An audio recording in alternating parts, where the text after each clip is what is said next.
Welcome back to our series, Through the Ages, a history series.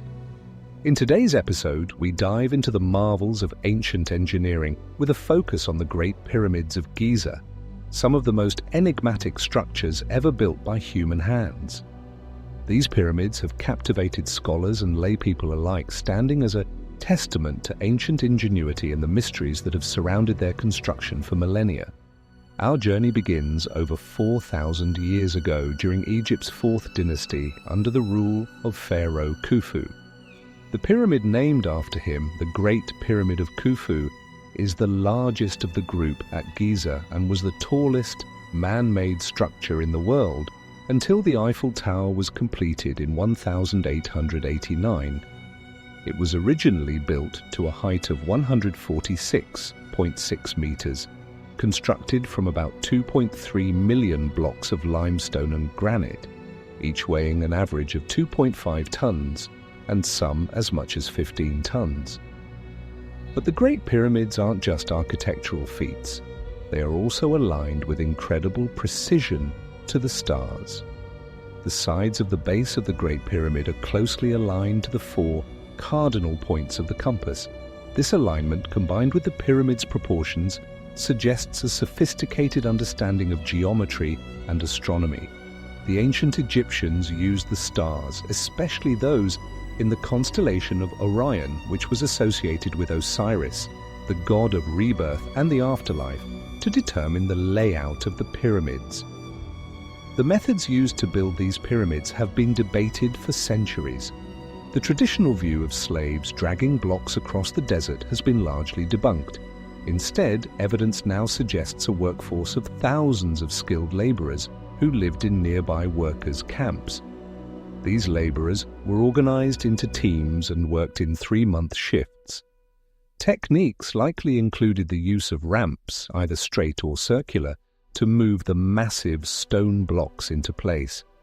The precision with which these pyramids were constructed is nothing less than astounding. The corners of the pyramid base are nearly perfectly square, each side incredibly flat. The joints between adjacent stones are so fine that it's often impossible to insert even a razor blade between them.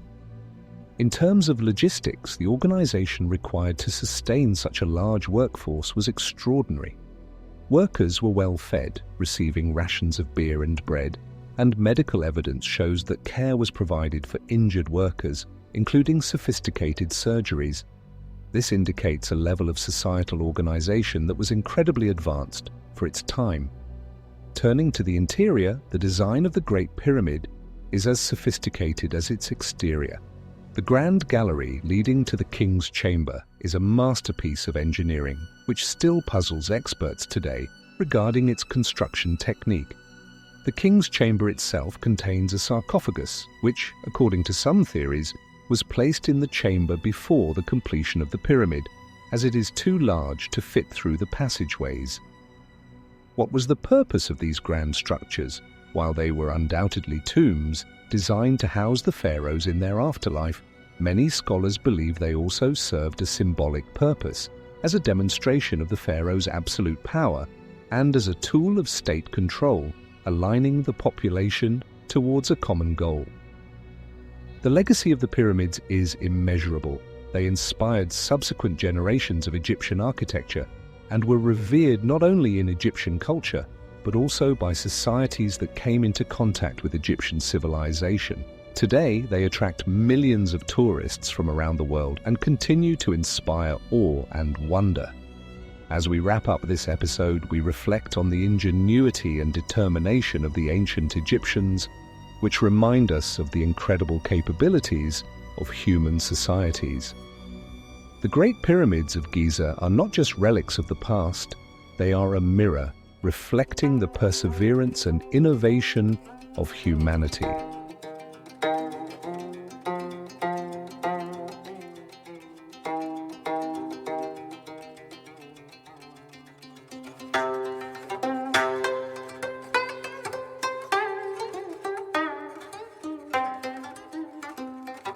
As we continue our exploration into the construction of the Great Pyramids of Giza, it's crucial to understand not just the stones themselves, but the people who built them.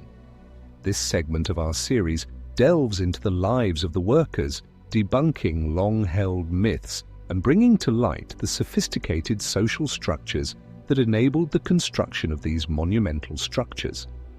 The popular image of the pyramid builders as slaves driven by the whip has been dramatically revised by recent archaeological discoveries. Evidence now suggests that the workforce was composed of skilled laborers who were organized into well-coordinated teams.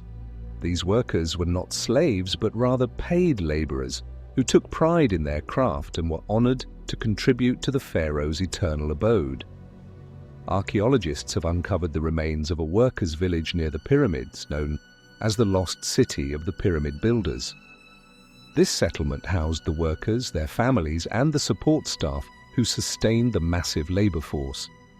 The layout of the village, complete with areas for sleeping, cooking, and socializing, indicates a well-planned community tailored to the needs of its inhabitants. Further insight into the lives of these workers comes from the discovery of tombs reserved for the laborers. Unlike the graves of slaves, these tombs contain provisions for the afterlife and artifacts that suggest respect and care from the society. Workers injured during construction were given medical treatment, evidenced by skeletons found with broken bones that had been properly set to heal. This phase of construction likely operated on a rotational basis, with workers spending a few months at Giza before returning to their farms. This system not only provided the labor necessary for the pharaoh's monument, but also allowed the workers to maintain their livelihoods, supporting their families and contributing to the economy of ancient Egypt. The administration of such a large project required an advanced bureaucratic system. Records and inscriptions indicate that there were overseers who managed the work, ensuring that supplies were delivered and that work progressed on schedule. The efficiency of this system was remarkable, demonstrating the administrative capabilities of the ancient Egyptians and their ability to mobilize and sustain large-scale projects over decades. As we reflect on the social and economic underpinnings of the pyramid's construction, we gain a deeper appreciation for the complexity of ancient Egyptian society.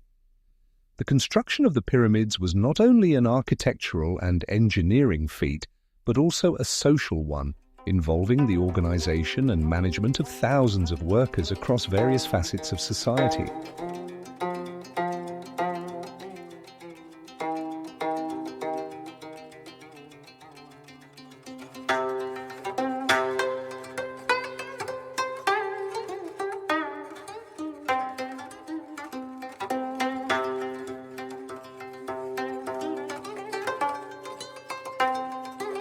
Continuing from our exploration of the lives of the pyramid builders, let's now shift our focus to the enduring legacy and the fascinating myths that surround the Great Pyramids of Giza. As enduring symbols of ancient Egyptian ingenuity, the pyramids have not only captivated historians and archaeologists, but have also been the focus of myriad myths and legends that add a layer of mystery to their stone facades. Over the millennia, these myths have woven themselves into the fabric of the pyramid's story, reflecting both the awe they inspire and the human quest for understanding. One of the most enduring legends is that of the Pharaoh's curse, which claims that those who disturb the sacred tombs will face dire consequences. This myth was popularized in the modern era when the media sensationalized the deaths of several members of the team that opened King Tutankhamun's tomb, suggesting they were struck down by an ancient curse. While the pyramids themselves were not the tomb of Tutankhamun, this legend has been associated with all pharaonic monuments, including the Great Pyramids. Another fascinating story involves the hidden chambers and passageways that many believe are still undiscovered within the pyramids. Despite centuries of study, the pyramids keep some secrets yet to be unraveled, feeding into the mythos that ancient Egyptians hid vast treasures or profound mystical knowledge within these monumental stones. In recent years, modern technology such as thermal imaging and muon radiography has hinted at the possibility of unknown chambers, giving new life to these ancient legends. The capstone, or pyramidion, of the Great Pyramid of Khufu is itself a subject of myth. Made of solid gold, it was said to act as a beacon, reflecting the sun's light so powerfully that it could be seen from miles away. While no physical evidence of the golden capstone remains, it is a powerful symbol of the wealth and authority of the pharaohs and has inspired countless stories about the riches supposed to be hidden within the pyramids. Moreover, the alignment and the dimensions of the pyramids are believed to hold astrological and astronomical significance, which some interpret as ancient knowledge of the universe that the Egyptians had encoded in these monumental structures. These alignments are said to match the stars of Orion's belt, connecting the pyramids to the heavens and asserting the pharaoh's place among the gods. As we reflect on these stories and myths, it becomes clear that the Great Pyramids of Giza are not just architectural marvels, but also a canvas for the human imagination. They remind us that history is not just made up of facts and figures, but also the stories we tell to make sense of our world. This episode, exploring the intersection of fact and fiction, history and myth, demonstrates the profound impact the Great Pyramids have had not only on Egypt, but on the entire world. They challenge us to think about how history is remembered and how legends are born. Thank you for joining us on this journey through the ages. Don't forget to like, subscribe, and hit the notification bell for more explorations into history's greatest mysteries. Share your thoughts and your favorite pyramid myths in the comments below, and join us next time as we continue to uncover the past's enduring secrets. In our next video, we'll explore the Roman Empire, a melting pot of cultures. Stay tuned. See you.